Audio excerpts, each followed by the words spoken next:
आज हम लोग क्या करेंगे कि लीनियर प्रोग्रामिंग के जितने भी केसेस बन सकते हैं सारे पे एग्जांपल देखेंगे। जैसे यूनिक ऑप्टिमल सॉल्यूशन, ठीक है,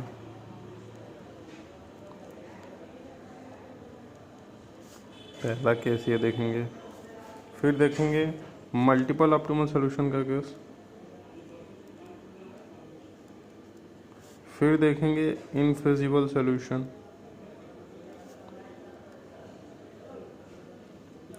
फिर देखेंगे अनबाउंडेड। और उसके बाद देखेंगे डिजेनरेसी। ठीक है, तो ये 5 केस आज हम लोग देखेंगे। चलिए, तो पहला स्टार्ट करते हैं यूनिक सॉल्यूशन से। देखिए कि हमारा प्रॉब्लम दिया है, देखो मिनिमा का फंक्शन दिया, ठीक है, मिनिमाइज करना है। तो हमारा ये इसको क्या बोलते हैं हम लोग, ऑब्जेक्टिव फंक्शन बोलते हैं। तो ऑब्जेक्टिव फंक्शन मैक्स टाइप का और मीन टाइप का हो सकता है, ये मैंने बताया था। तो ये प्रॉब्लम क्या है, मिनिमा टाइप का है। इसको क्या बोलते हैं, कंस्ट्रेंट बोलते हैं, ठीक है। और ये क्या होता है, नॉन निगेटिविटी रिस्ट्रिक्शन होता है। और एक्स वाई हमारे क्या है, वेरिएबल्स है। चलो, तो इसके लिए सॉल्व करते हैं। तो इसको इक्वेशन के फॉर्म में लिखते हैं, आपको बता चुका हूँ। 5x + y = 100। तो यहाँ से x और y की वैल्यू निकालो। x क्या आ गया, 20। x निकालने के लिए y 0, y निकालने के लिए x 0। तो y तो 100 ही आ जाएगा। ठीक है, इतनी चीज़ें क्लियर हो गई। अब सेकेंड इक्वेशन क्या है, 3x + 2y = 120। तो यहाँ से x क्या आ जाएगा, 40, 4 3 12, 2 6 के 60। ठीक है, तो यहाँ से y 60। ठीक है, इतना चीज़ें क्लियर हो गई। ये 2 पॉइंट मिल गया हमें। प्लॉट कर दो। ये हमारा x है, ये y है। पहला है 20 और 100। तो ये 20 यहाँ मान लो, 40 यहाँ मान लो, 60 यहाँ, ये ऊपर वाला 100। तो 20 और 100 मिला, तो 20 पहले आएगा ना। ये 20 और 100 हो गया। अब देखो इस इक्वेशन में 0 और 0 रखो। तो 5 × 0 + 0, तो 0 होगा। 0 100 से ज़्यादा तो हो नहीं सकता ना, यानी कि ये अवे जाएगा 0 0 से। ठीक है, ये जो इसका डायरेक्शन होगा वो क्या होगा, अवे होगा। इतनी चीज़ क्लियर हुई। अब इन दोनों पॉइंट को मिला दो। यहाँ भी 0 0 रखो। तो 3 × 0 + 2 × 0, 0 + 0 0, 0 is greater than equal to 120। 0 120 से बड़ा थोड़ी ना हो सकता है। तो इक्वेशन सेटिस्फाई नहीं कर रहा, तो ये भी अवे बनेगा। ठीक है, ये भी क्या होगा, अवे बनेगा। यहाँ पे ये क्या कर रहा है। अब देखो फिजिबल रीजन इन दोनों को क्या मिल रहा है, दोनों का डायरेक्शन इस तरफ है, इस तरफ है। तो फिजिबल रीजन हमारा यही मिलेगा ना। फिजिबल रीजन हमारा ये किस टाइप का है, अनबाउंडेड। भाई यहाँ से इस तरफ तो कहीं भी जा सकते हैं, इनफाइनाइट तक जा सकते हैं। ये हमारा x इनफाइनाइट तक इधर मूव कर सकता है, ये इनफाइनाइट तक मूव कर सकता है। तो हमारा रीजन कैसा आया है, अनबाउंडेड रीजन आया है, अनबाउंडेड फिजिबल रीजन।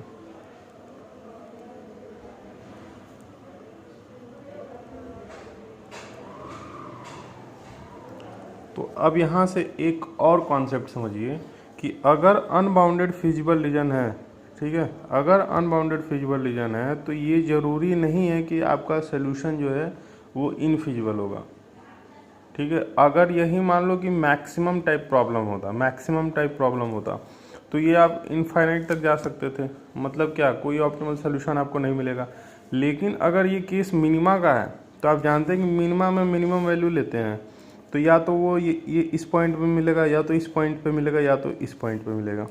ठीक है, तो चेक कर लेते हैं। ये पॉइंट हमारा क्या था, 40 और 0। और ये पॉइंट क्या था हमारा, ये वाला 0 और 100। अब इन दोनों इक्वेशन को सॉल्व करके ये पॉइंट निकाल लो। तो ये पॉइंट मैंने निकाला है, जो कि आ रहा है 80/7 और ये 300/7। इन दोनों इक्वेशन को रख लीजिए और सॉल्व कर दीजिए। ठीक है, तो यहाँ से आपको दोनों इक्वेशन सॉल्व करेंगे तो ये पॉइंट आ जाएगा। ठीक है, अब मिनिमा जेड निकाल के आप देखेंगे तो तीनों पॉइंट पे निकाल लीजिए। एक बार रखिए 40 और 0, एक बार रखिए 0 और 100, और एक बार रखिए 80/7 और 300/7। ठीक है, तो जो मिनिमम वैल्यू मिलेगी आपको वो मिलेगी आपको 40 और 0 पे। वो वैल्यू क्या होगी? 80। ये हमारा ऑप्टिमल सोल्यूशन है। और ये किस टाइप का सोल्यूशन है? Unique solution. ठीक है, ये हमारा मिल रहा है 40 और 0 पे। अगर आप 0 और 100 पे निकालेंगे तो वहाँ आपको जेड की वैल्यू मिलेगी 300। और अगर आप 80/7 और 300/7 पे निकालेंगे तो वहाँ पे मिलेगा 151.4। तो मिनिमम वैल्यू यही है ना हमारी, और यही देखो 80 और किसी की वैल्यू नहीं आ रही है, तो ये हमारा यूनिक ऑप्टिमल सोल्यूशन होगा। अगर मान लो 80 और 80 आ जाता तो मिनिमम ऑप्टिमल सोल्यूशन हो जाता, 2 पॉइंट पे सेम वैल्यू आ जाती। तो ठीक है, ये हो गया हमारा पहला केस। अब देखेंगे मल्टीपल ऑप्टिमल सोल्यूशन का केस। ठीक है, तो ये भी हम जेड मिनिमा फंक्शन ले रहे हैं 1.5x1 प्लस 4.5x2, और हमारा ये जो कंस्टेंट है सब्जेक्टेड टू, ठीक है, x1 plus 3x2 is greater than equal to 3, x1 plus x2 is greater than equal to 2, x1 and x2 is greater than equal to 0। ठीक है, तो यहाँ से आप निकालेंगे तो क्या आ जाएगा? x1 की वैल्यू 3 आ गई, x2 की वैल्यू 1 आ गई, और x1 की 2, x2 की 2। अब ये वैल्यू तो आई होप आप समझ गए होंगे कैसे निकालना है। एक किसी को भी x1 निकालना है तो x2 0 रखो, x2 निकालना है तो x1 0 रखो, यहाँ पे इक्वल टू टाइप कर लो और वैल्यू निकाल लो। ठीक है, अब इनको हम प्लॉट कर लेते हैं। x1 x2, x1 3 है और ये 1 है, यहाँ 3 मान लो या यहाँ 1 माना। अब देखो 0 यहाँ रखो प्लस 3 इंटू 0, तो 0 3 से बड़ा तो नहीं होगा ना, यानी कि इसका डायरेक्शन फिर क्या होगा? इस साइड होगा। और अगर यही सेटिस्फाई करता है इक्वेशन तो डायरेक्शन हमारा 0 0 की तरफ होता।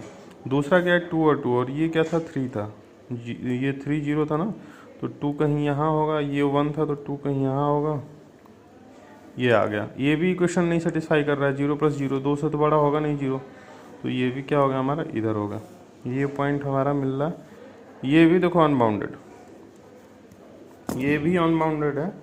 अब क्या करेंगे हम लोग? फिजिबल रीजन हमारा क्या मिल रहा है? ये मिल रहा है अनबाउंडेड फिजिबल रीजन। मिनिमा निकालना है तो ये पॉइंट और ये पॉइंट निकालेंगे। तो ये पॉइंट है 0 और 2, ये पॉइंट हमारा है 3 0। हम इन दोनों इक्वेशन को सॉल्व कर लीजिए। x1 plus x2 equal to 2, minus कर दो, गया, निपट लिए। 2x2 1, x2 1/2। ठीक है, 2 माइनस 1/2 3/2। ठीक है, तो 0.5 और 1.5 क्लियर। अब क्या करेंगे? इसको सॉल्व कर लो, तीनों पॉइंट पे निकाल लो। जेड मिनिमा पहले हम लोग निकाल रहे हैं 0 2 पे, तो इस इक्वेशन में 0 रखो तो ये 0 हो गया, 4.5 2 9 आ गया। ठीक है, 0 और 2 पे 9 आ रहा है हमारा। अब निकाल लेंगे 3 और 0 पे। ठीक है, तो इसकी वैल्यू 0, तो ये तो 0 हो गया। 1.5 3 करेंगे तो क्या होगा? 3 4.5 हो जाएगा, 4.5। अब निकालो यहाँ पे 0.5 और 1.5, 0.5 और 1.5, सॉरी यहाँ पे x2 0.5 है और x1 जो है 1.5 है, 1.5 है और ये 0.5 है, सॉरी। ठीक है, तो 1.5 इंटू 1.5 क्या आ गया? 2.25। और दूसरा क्या है?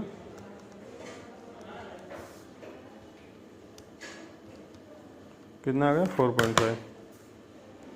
तो ये देख लीजिए, हमको 2 पॉइंट पे सेम यूनिक ऑप्टिमल सोल्यूशन मिल रहा है। मिनिमम का पूछा है ना, तो इन तीनों में से मिनिमम क्या है? 4.5, और ये 2 जगह मिल रहा है, यानी क्या होगा? Multiple optimal solution. तो आपको ये क्लियर हो गया, ये मल्टीपल ऑप्टिमल सोल्यूशन का एग्जांपल हो गया, ये हमारा एग्जांपल हो गया किसका, यूनिक का।